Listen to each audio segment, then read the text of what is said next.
looked really, quite balanced until suddenly Excite there. Everything was used already, and the hammer, that was so freaking funny. At first, I didn't even see that false set. I just saw like Taster was coming in from behind. I was like, okay, there's the shield any moment, right? And it explodes. I'm like, wait, what? And it was like half a second before they got the entire vision where it would have been preventable. Exactly. Really funny moment. All right, guys, so we can't wait to finally get our hands on game number 3 because this series has been a really good time and a real blast. So let's take a look at the map videos once again and see what battleground is going to be played on for game number 3 between the Evil Murkies and Never Lucky. We see it is going to be Cursed Hollow, a map that once again could be the playground for Falstad to play on. Yeah, there's also like a lot of potential plays around bosses that we could see from these teams, and they have a bit of a history of overreaching. So this is one of the things that I'm pretty excited for the boss fights in this particular map. I feel it's going to be pretty cool.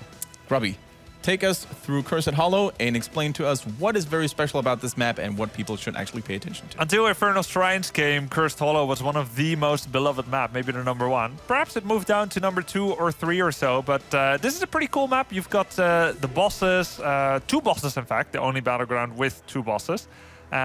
You've got the curse. If you capture 3 of the curses of the tributes, you will put a curse upon your opponents where all their minions and fortifications become really weak and easy to push down. A number of strategically placed other mercenary camps that you can use during the top and the bottom tributes.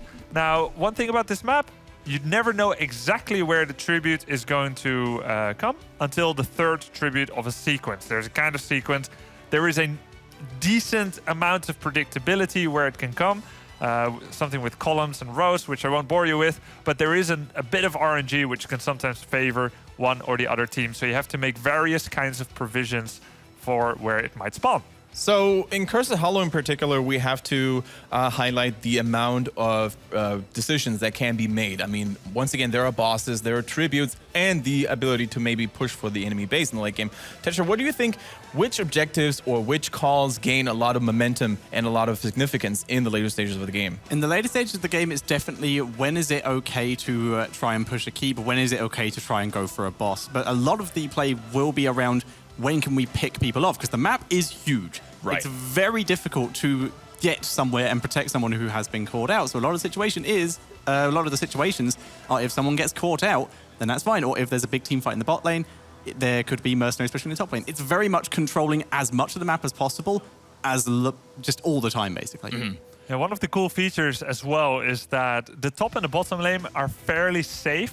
They're not that far from each other, but the middle lane is kind of a big Wild West area. And we saw that a little bit in the series of Dignitas versus My Insanity, where Dignitas got an early lead with their stun roaming composition, as even though they were just forewarned that Murden, Tyrande were at the top lane, still got caught out in the middle. And you could say, maybe a bit of a silly mistake, sure, but you need to be pretty far out to even soak any experience at all, so there is that risk. All right, so we've talked about the map and how it's supposed to be played or what decisions you have to make, so let's dive right into the draft between Evil Murkies and, of course, Never Lucky. Cursed Hollow, a map where, once again, you may actually want to see those early bans on Illidan because it's a very good map for him, long distances between lanes and also between the keeps, but they go for Kalthus instead, and are we actually going to see a game with Illidan in it? It would be cool for once. Never Lucky, I would say, it's still going to ban out the Illidan, and then Evil Murkies are either going to pick their Sonya first, or they're going to go into a Tasta. That would at least be their typical pattern that they really love to play. On Cursed Hollow, they actually switch it up sometimes. They sometimes have the Abathur style here as well, but as we said already, Abathur's heroic ability is banned out, so I don't think they can really make use of that particular strategy here. They actually start... No, there she is. I was actually about to say, like, they start to hesitate. Maybe we're going to see something different, but nope, they are going to go for their Sonya. It's their girl. You remember when Abathur only had one heroic period? Yeah. Like, game design-wise? Right. Well, he only had Ultimate Evolution and it copied Heroics. And now he only has Monstrosity. I was still hoping that his second heroic was going to be like a super power slap, like 1500 damage. Yeah. He gets like a big glove and just reaches out. Like if his auto attack scaled the same as like Octograb scales in like the level 20 talent. 30,000%. Yeah, exactly. All right. Never Lucky, they respond with Tassadar, of course. It's a really contested pick, provides strong utility, and also to take it away from Sonya, who would really benefit from all those plasma healers. So nothing out of the ordinary here. Falstad, of course, another one of those high priority heroes. Gust is so good to secure bosses if they do it right. These three heroes are the name of the game between these two teams. They have confined themselves to a very private little metagame between the two of them. Their own little ecosystem. Quite interesting. It's actually also mostly because so far the Evil Murkies didn't really have to replace Sonya with a Thrall. That's what they love to do. They're definitely going to ban her out now with the Tassadar taken for Never Lucky. I would at least be very surprised if they don't. But yeah, as already said before, Evil Murkies, whenever they can, Sonya Tassadar for them. Never Lucky knows it. They say like, good, we'll take Tassadar away. But we still want to have Falstad over the Thrall right now because he has that global presence. And we also know that we are pretty good with Falstad against you guys in particular. So yeah. Yeah, so in the previous game, we actually came to the conclusion after talking with each other that an ETC with Stage Dive could have actually been useful, maybe. What about this Battleground in particular? Do you think it's still valuable? Yeah, I mean, I think ETC Stage Dive offers a lot of flexibility in your rotations. He can also just close the distance with your backline, which, although it's not as flashy as a Mosh Pit, and Mosh Pit also has the benefit of having your opponents reserve their interrupts, still Stage Dive does what it's supposed to do. You get more experience, more map control, and you get a better position in the team fight. So it has a number of uses. Like their Diablo play, though. Yeah. It worked out, so. Okay, so we also see Li Ming being banned. So the top two mages, the top two ability casters no longer in the game. And I don't think we've had that scenario in the entire tournament. There was always either Li Ming or Kel'Thas. So it's going to be interesting to see which ranged assassin will sort of be added to Evil Murkies. It must certainly be Jaina, isn't it? I hope so. She's the third mage. Yeah, sadly hasn't seen much play recently. Well, they could, in theory, if they did want to go for that style, Muradin Jaina and just go for the one-shot snipe comp, if they really wanted to go for that style. I think it's highly likely they're going to go for Vala again. I really feel it's like in their comfort zone. They like it. Evil Murkies, you mean? Yes. Yeah. Oh. For Never Lucky, I would say one of the things that I'm personally interested in, they played on this map a couple of times with the Zeratul when I saw them. Again, I feel really that for the Evil Murkies it's a bit advantageous that we have this bug currently with Abathur because this is their Abathur map. This is the map where Abathur is their thing. This and Sky Temple, those are the two maps where they consistently just showed that. So for them, they have to definitely switch it up a little bit, and that's what they're currently doing here. But Calder, which second support do you think they're going to pick? Tyrande and Uther are gone. Rhaegar has been picked. Karazim. I think we could once again see a Brightwing again. They have already global presence with a Falstad here. They might wait what the Evil Murkies do. I really think they're going to react with it for the last pick. There's no reason to go for it right now. It could be risky taking Brightwing again. Brightwing is a support that relies so much on her healing talents at level 7, whichever you take, that you usually don't have cleanse. And you're already up against Tyrande, so you know there's going to be some big baddie standing in front of her with some of the stunts. So could be some risk. They will delay that choice though. First going to be going with the Muradin. Oh, I actually didn't even pick up on that yet, that the Evil Murkies did not ban out the Thrall. In my head, it was already so ingrained that like Thrall is gone that I just now seeing here. Yeah, with that Uther ban coming in for the Evil Murkies, it really seems like they might have been afraid a bit of that ETC Mosh Pit or something. Sorry, Divine Shield ETC Mosh Pit. And now with Thrall available, that puts us definitely into that second support role, because for a moment I was also thinking if Never Lucky might risk it and play a Tassadar solo. That's something that they could We haven't seen that in a long time.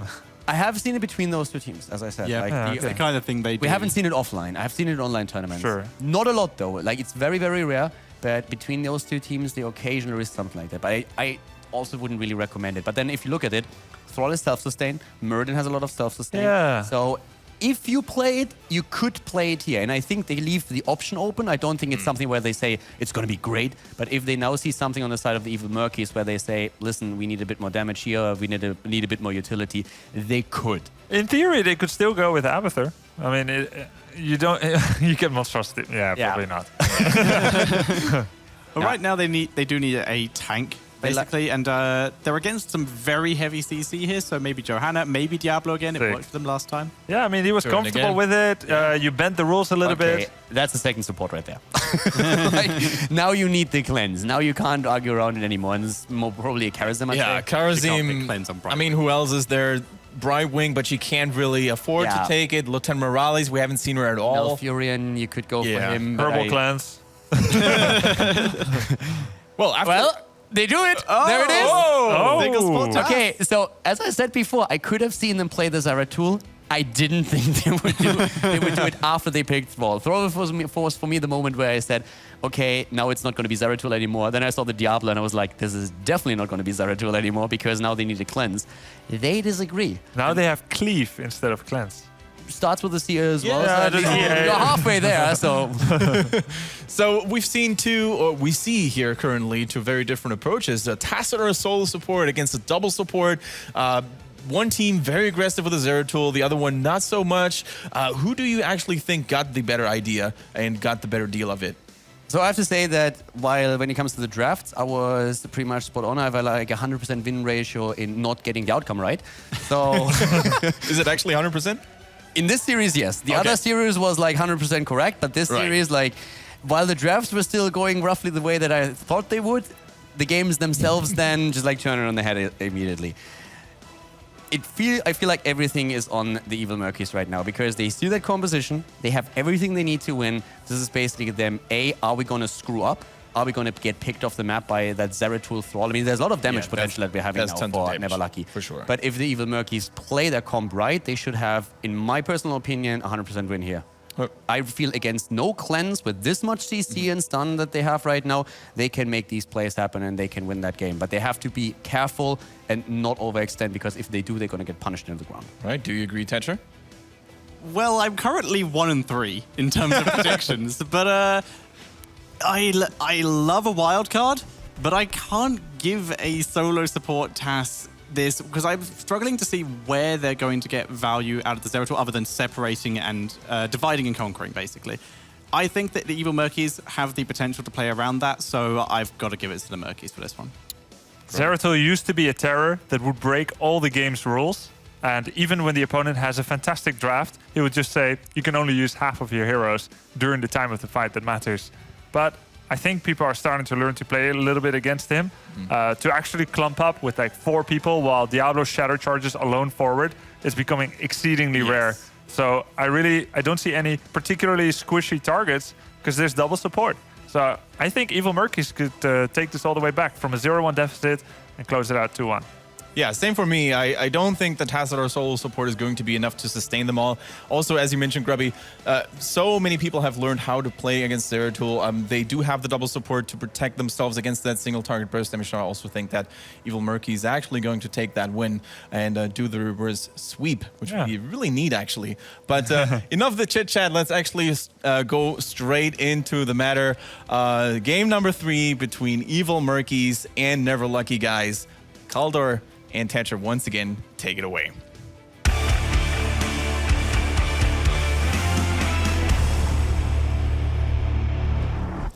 A last pick, Zeratul, everybody. So instead of seeing the second support that we were kind of waiting for with a Charism here and a cleanse that would have given him, they are deciding to go into a Zeratul, which is now combined with a Thrall, a lot of damage, leaving Tassadar as the only support. Definitely a ballsy choice, and we're going to find out if Never Lucky can make that play. Yeah, so let's start off with the team on the left-hand side. It is the French team here of the Evil Murkies, where we have Arakem playing the Valor, tank for the win on that Sonya. Hugh is playing the Rhaegar, Danatan is on the Diablo, and finally it is Tic Tac on the Tyrande. Already a cool talents taken here, but before we go into that, we are heading straight, of course, into our second team, Laranas for Never Lucky. On Meriton, we have Falster played by Lumpy. We're seeing Excite on Zeratul. Curson is playing Tassadar, and that leaves, of course, up at the top, Wolves currently on Thrall. Yeah, so you mentioned interesting talents already here. Valor going with a Hungering Arrow talent. I believe that is the Siphoning one, because I doubt it is the Mana one. That is definitely, you're in a situation with Valor where you already know that you are going to be a priority target for your opponent's assassins, and that in this case is, of course, next to a Zeratul, also a Thrall, so you have to do something about it, and they are just saying we need a bit more self-sustain, so going Valor straight into an Arrow build makes sense in this setup, even though I would definitely say we don't see the Arrow build a lot anymore. It's just like so good to go for the auto attack or the hybrid build. I would agree. This is the build, this is the composition where you can run that build, and I really like it. I think it is a very solid talent if you are getting focused, you can take the extra volt, take the reset on the arrow, get a huge amount of health back when you get engaged, and create distance in between you and Zeratul, especially if you take the second volt, which is unlikely, but if you take the second volt to try and disengage Zeratul again once you've Vorpal Blades. Like the second vault on level 16 when you go for Tumble is something that is more likely when on level 1 you go for the cost-effective material, because if not, you're going to be starved for mana very early. Yep. In this setup, it leaves you also on level 13 open with a spell shield that you can take if you are afraid of that Zeratul, of that fall set. There's definitely a couple of things that you can adjust here. But as I said before, I think the Evil Murkies, they have to really play it safe at the beginning. That's very important for them. And they need to make sure that they're not getting sniped by Zeratul early on in the game. That's going to be a huge deal, because he is definitely going to make his occasional rotation here to try and get a quick gank. Yeah, right now Zeratul not going for any kind of snipes or rotations at all. He is hanging out in lane. Laning against Valor for the moment, who can reveal him with a good multi-shot here, but he's staying very far back, not taking the risk. But as such, this bot lane has been left vulnerable, and the first tower already taken out by Neverlucky, and they're going in for tower number 2, which they're just taking through a combination of Muradin's tankiness and the shields from Curson. They have a massive amount of definitely like damage in particular, and they are using that at the bot lane as we speak. We have Colossal Totem on level 4 taken for Rega, and with a level 4 talent he goes into the chain heal mana cost reduction. So that's going to be very important, and later on most likely a tidal wave on 13 is an option here for him now. And that being said, we're seeing Vala, of course, again, with that level 4 talent going straight into the arrow right now. Interestingly enough, we're having Thrall waiting with his talent. Oftentimes that happens if you're considering to go into Envenom, and that's exactly what we see. Yeah, they already have the Zeratul. They want to try and burst someone. That Envenom could be very helpful for that for now. Excite is starting to pull back a little bit as he was bullied out of lane by Valor. I cannot stress enough how important it is for them to get kills and to really get that momentum going. If you have a double support against you, double support gives a team so much sustain, especially in the long run for a fight, that you have to end these fights quickly. If Neverlucky does not get that chance, then poke alone is going to make it very difficult for them. Danatan already attacked, but double support is keeping him alive for now. And the stun attempt, of course, thanks to Diablo. And this is one of the big threats to Neverlucky.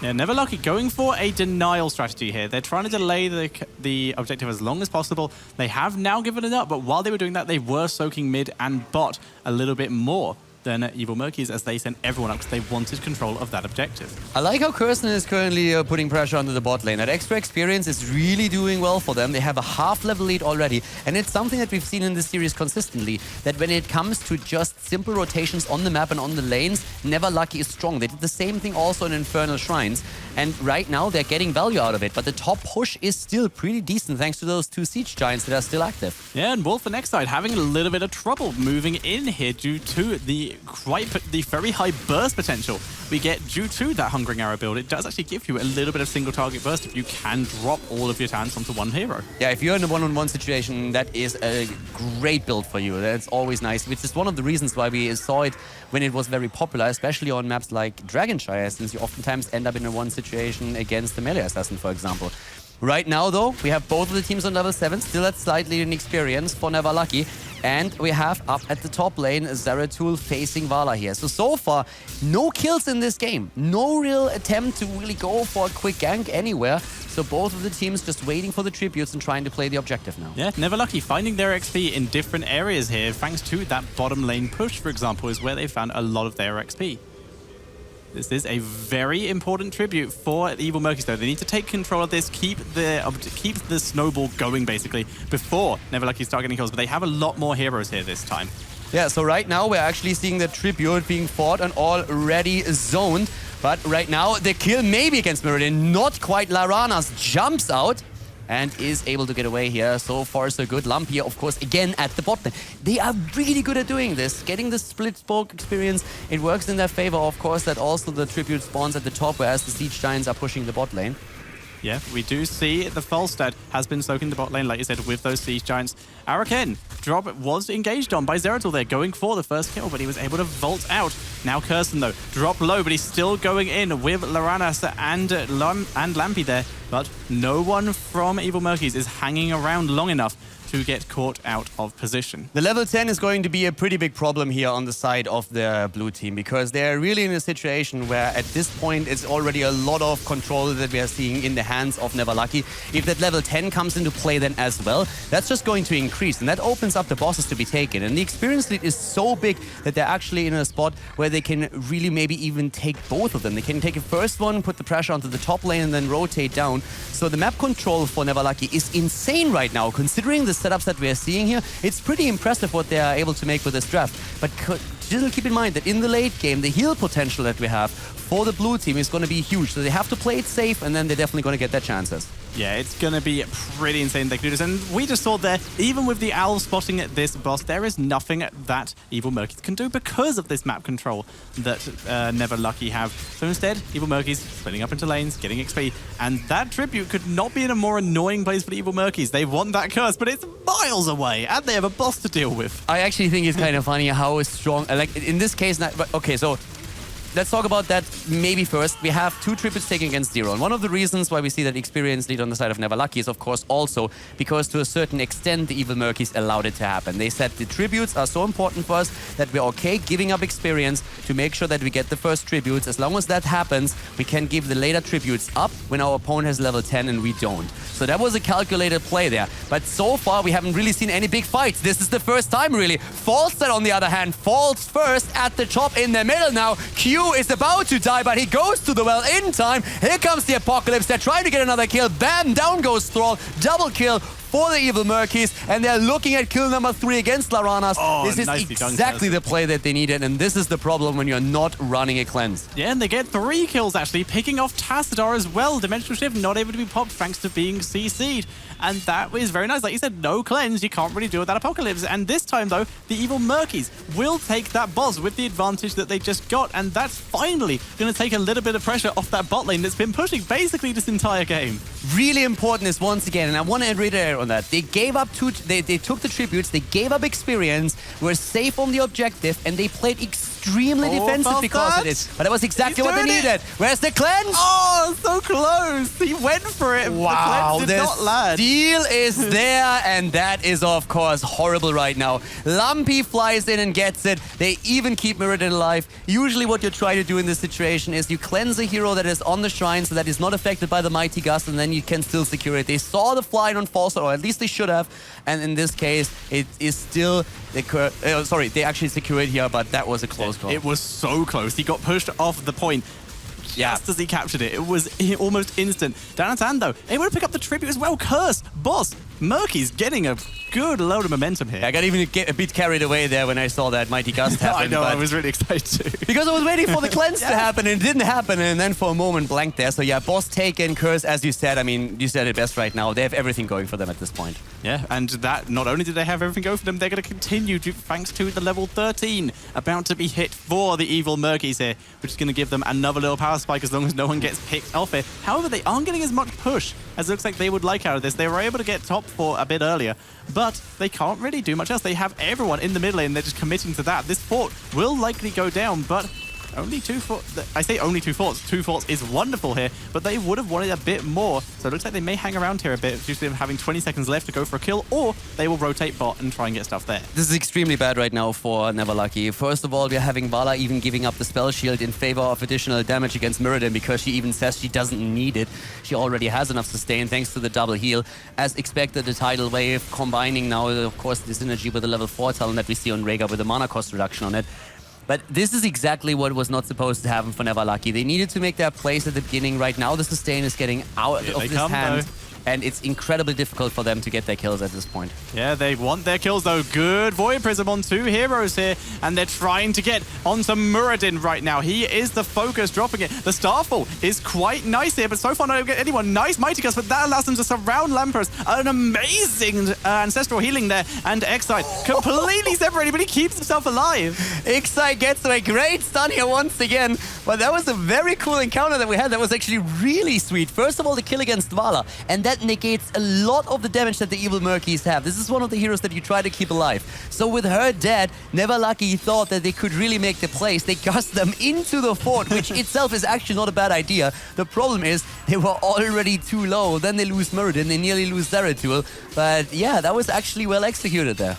The very important thing for Never Lucky here as well is not only did they come out of that with even kills, 1 for 1, they also saved the fort somehow, despite all of that damage coming onto it and the huge head start the Evil Murkies had. But that pressure they put on has at least delayed that bot lane being under pressure. However, Diablo is down there, but he is now spending time. He could be somewhere else taking care of this. Now again, when we're looking at the two compositions, keep in mind that the important part for the Evil Murkies is to make sure, or ideally they snipe a hero, because there's no cleanse for Never Lucky. This is one of the problems that they have, the lack of a cleanse and also the lack of a second support. So snipes against are going to be great. Also prolonged fights are in favor of the Evil Murkies, so they have two things that they have going for them in team fights, because we're seeing on their side a lot of sustain, so they can heal everybody up again.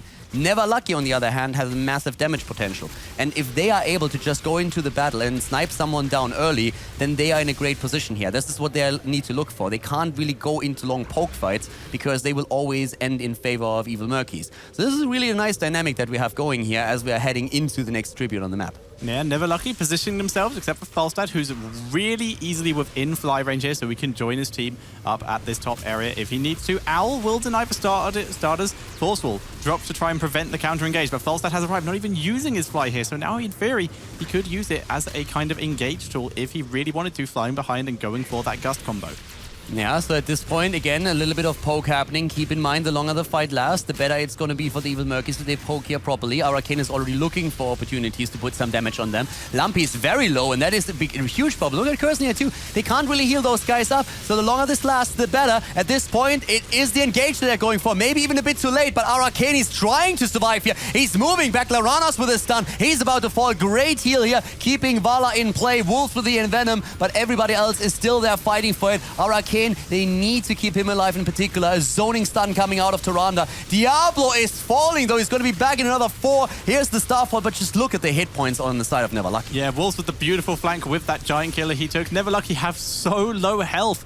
It is so risky for them. Diablo did revive too. They went in somehow. Task keeps him alive, but gets wrecked by Sonya. Picks up 2 kills. Like, it was amazing that the rest of them got away in the first place, and all of a sudden, when you don't get the access to, I think it was Zeratul anymore, Sonya just turns around, is mad as hell, and just slams Tassadar full force into the face, and he explodes. It's just like, goodbye, buddy. So yeah, double kill against them, but that showcases the problem really nicely that they have. They have the problem of Tassadar not healing. You've said this before. They can only prevent damage, not get rid of it once it's happened. The Evil Murkies and Never Lucky both going to be trading bosses for the moment. Never Lucky really making the best out of this. They are up 2 people down. They don't have much opportunity to really contest or fight on the map, so they know they can take this for 3 people. They know they have time, so that's exactly what they're doing. I like the decision making. Oh the owl! What on earth is going on here? Zeratul is just barely escaping. The owl, that was a pretty decent hit. But yeah, so I like the decision making in the sense that they are trying to... Oh my god, he hits him! Still alive! He has vision. Cooldown won't be up. He's just going to run back to base.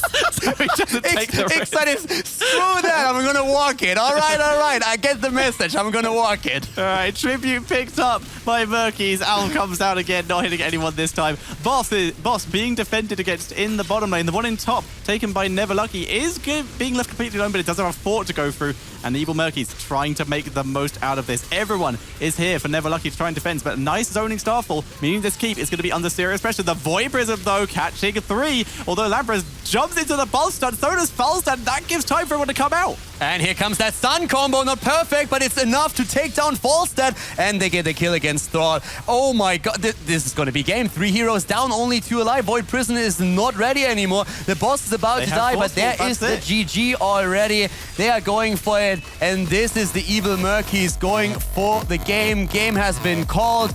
And we have the 2-1 victory for the Evil Murkies in the series against Never Lucky. Yeah, and very nicely played. The Evil Murkies, they will be moving on to play against Fnatic or Team Liquid. We don't know the result of that game yet. Yeah, but a pretty big problem here, really, going up against the double support combo and all of that sustain heal that they have. It was actually very impressive to see. Well, maybe not impressive, but so much scary that we had Vala oftentimes trying to just get some damage in from the side. And she is really a hero that they depend on a lot because she has that range poke. Yeah, the range poke was really effective here. It worked out for them. They were able to she was able to stay alone and still trade with people who tried to flank themselves. Yeah, what a game. I mean, Evil Murkies, the French dream, it is still alive. They just need to win one more game, and they have made it to the playoffs, which are going to take place tomorrow. Yeah, what a explosive finish here. I mean, one decisive team fight, one wombo combo, and they managed to break through all the way to the enemy core. Now, I want to talk about one thing in particular, guys. Solo support Tassadar. We've seen it through the tributes for such a long time. They were so low. No healings. What do you make of this? I really think it was a misdraft. They, on the last pick, they had good options. They could have gone into a Charism, especially with the Diablo and the rest of the lineup. They needed a cleanse, and going into not a second healer there was, I feel, a huge mistake, and it cost them. Yeah. They ran into every single problem that having a Tassadar solo support can give you. They had no cleanse. They got locked down and killed off. They had no healing. They couldn't really stay in sustained fights because they kept getting picked off. And they literally every problem that's possible to have, they ran into. I'm glad you guys brought that up because I also want to show two of those replay moments that illustrate that exactly. I don't know if they're ready already. Yeah, there we go with the first Here's one of those fights where you get a single takedown and then you gust everyone into your own fort. And I was like, okay, that's a team wipe. Look at this. The Mighty Gust is going to come, blows all four, and this is amazing. All four under your own fort fire, and you're supposed to be able to kill a whole bunch of them. But everyone is too low in life. Not only that, they killed Vala, which is the main damage dealer for the setup of the Evil Murkies. So even with her gone, and they nearly died there. I mean, they barely saved themselves. They even lost Muradin in that situation. Yeah, and they even they put a number of people in Void Prison, which halts their cooldowns. You have your cooldowns available. Normally, a Malfurion would be giving heals for everyone, just like an Oprah Winfrey show. Here's the second one. Yeah, let's go for replay number 2, guys. Another moment around the tribute where, for all intents and purposes, a beautiful Void Prison. You isolate a number of targets, even Vala. Luckily, she has the Q build, so she can keep herself alive a little bit. But again, impossible to follow up because guess what? Everyone is at 10% life. Yeah. And Zeratul, as much as he can poke in and out, is not really a reliable damage dealer. So I feel like, ironically, not only was Never Lucky missing a support, but they're also missing damage. Like, how can you have so few usable roles? That's when you take Zeratul, who is extremely difficult to play at optimum efficiency. And to be honest, I don't think Never Lucky pulled it off. Here we see the problem of sticking around actually with 1% HP. Who would have guessed? I actually think even in that, we can actually talk to Q immediately about that. I feel in this fight, you guys even always went a bit too aggressive. Like the poke battle were actually going really well for you. They were dropping low and low and low. And at some point you started to engage into them a bit and try to force that fight. And you lose a hero immediately. You still win the battle because everybody else is low. Yes. But was that one of the things where you said, okay, guys, we went a bit overboard because we saw an opportunity to win it? Yes, we are a very team who plays aggressive, and when we see that we can go and everyone go, and even if someone dies, we count on each other to win the team fight. So yeah. So Q, in the last game, you saw the solo support Tassadar being locked in for Never Lucky. Yes. Did that actually make you happy? Did you think like, oh, what the hell is this? We got this? Yes, I think that the draft for the last game was worse than the other, and I think that we pretty win the draft when when we ban the Uther and we take the Riga Tyrande, and this time they should take normally Brightwing, but their composition was really weak in terms of DPS. Yeah. So we know that at the second ban phase that we were pretty ahead for the draft. So let's say if it wasn't Zeratul, Yes. you were saying Brightwing would be ideal normally, except for the damage being low. Then there's Karazim, he has cleanse, but not a lot of damage. What about the others? Like, are they completely unmentionables, like Morales and Lily and Malf? Yes. Malf damage build, like, would you have seen any value in I that? don't know, maybe Malf, but they're pretty stuck in the term of second hill to pick. Yeah, yeah. Right. So it was difficult either way for them in Yes. the 5th pick, right? Yeah. So So well drafted. Thank you. So you are an all-French team. Yes. And you're playing in Tours France. Yes. How much does that mean Sherlock to on you? the case. And does it actually give you an additional amount of motivation to perform extra well? Yes, it really it motivates us really much to win and to represent the French people in a French event. Even if today there are no public, that's why we really want to win today. To at least we can play tomorrow in front of French crowd. Are you having any friends or family come in for any of you or the other No, players? they can't, but they will follow the stream. And yes, my colleagues, and yes, so many people who can. And the French follow. fans. Yes, Yeah, yeah. French fans. Fantastic. After all. Hope it works out for you. Yeah, thank you. Yeah, absolutely. Any final words you want to ask you, maybe in Thatcher? You seem to put a lot of priority onto the Malfurion in general. Like I said, even when you're against a very burst-heavy comp, like we saw in one of the other games, do you think he is capable of keeping the healing up in that Yes, scenario? but we lost the first draft because we didn't think about Mighty Ghost. the Greyman burst, and we think that we can handle this. But yes, we can take Malfurion through support, but we have to have a double tank or something like Terror to manage to soak the damage before the tranquility can heal up everyone. All right. So, but yes, we can take Malfurion, but we have to have the other people who can soak the damage enough to not burst someone.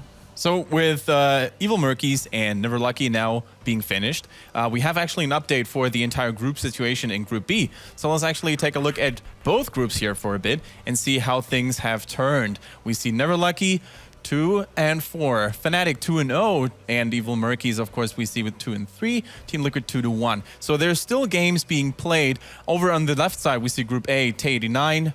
They're still looking okay. My Insanity, of course, shown fabulous display against Team Dignitas. They played extremely strong. And we heard that the Chips was up 1-0 against Dignitas. Oh, wow. We've heard that. And So we're Dignitas not kidding. at the precipice. 0-3 in maps and one more map to lose. That may have already happened. It may still be 1-1 or going on. We don't know, but that's what we heard. Absolutely. So we don't really know what the next best of 3 series is going to be, It's because 1-1. there are still it's 1-1, now, right? So games are still raging on, so to speak. So we're going to go into a short commercial break and wait until the players are ready, until all the teams are ready, and then we're going to keep you updated on what's going to come next year in the European regionals in Tours France. So long, guys. Stay tuned, and thank you very much for your patience and attention. If you want to join the discussion, of course, online on Twitter, you can use the hashtag HGC. That's definitely the place to be. And so long. Talk to you in a bit.